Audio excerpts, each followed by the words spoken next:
Bonjour, dans cette vidéo, vous allez apprendre à nommer des alcools, donc les molécules organiques qui ont le groupe OH. Les alcools, ça va être comme un alcane, et sauf qu'à un moment donné, on va avoir le groupe hydroxyle OH.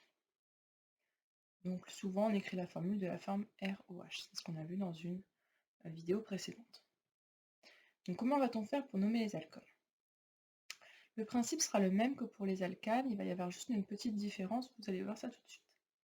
Donc première chose, on identifie la chaîne carbonée, la chaîne principale. Elle est ici, là vous avez la formule topologique. Donc notre chaîne carbonée, vous savez, vous avez un atome de carbone au niveau de chaque intersection. Donc ici on a 3 atomes de carbone dans cette chaîne principale.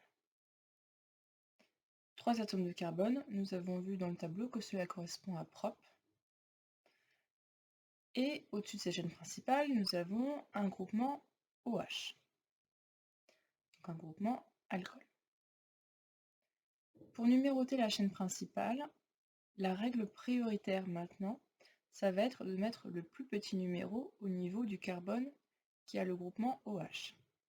Ici, que l'on note de gauche à droite ou de droite à gauche, il aura le carbone numéro 2.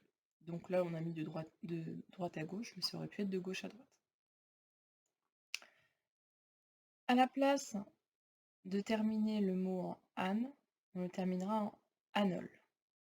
S'il est en position 1, ou en ane, puis le chiffre, puis ol, si le OH est dans une position différente. Si en première ST2S vous écrivez l'indice 1, ce n'est pas grave. On va voir par exemple ici. 3 carbones, cela correspond au propane. L'alcool, ce serait un ol. Et donc comme il est sur le numéro 2, nous allons pouvoir écrire le nom propane de zol. Faisons un deuxième exemple.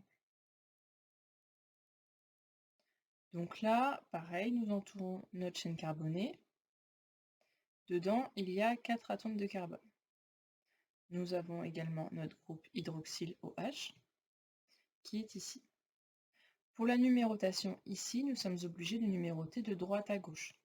Si jamais nous numérotons de gauche à droite, l'alcool serait sur le numéro 4. Donc ici, on est obligé de faire de droite à gauche pour qu'il soit sur le numéro 1. 4 carbones, cela veut dire que c'est du butane. Le groupe alcool, on finira donc par le ol. Et ce groupe alcool, il est sur le numéro 1. Donc le nom, ce serait du butane 1-ol.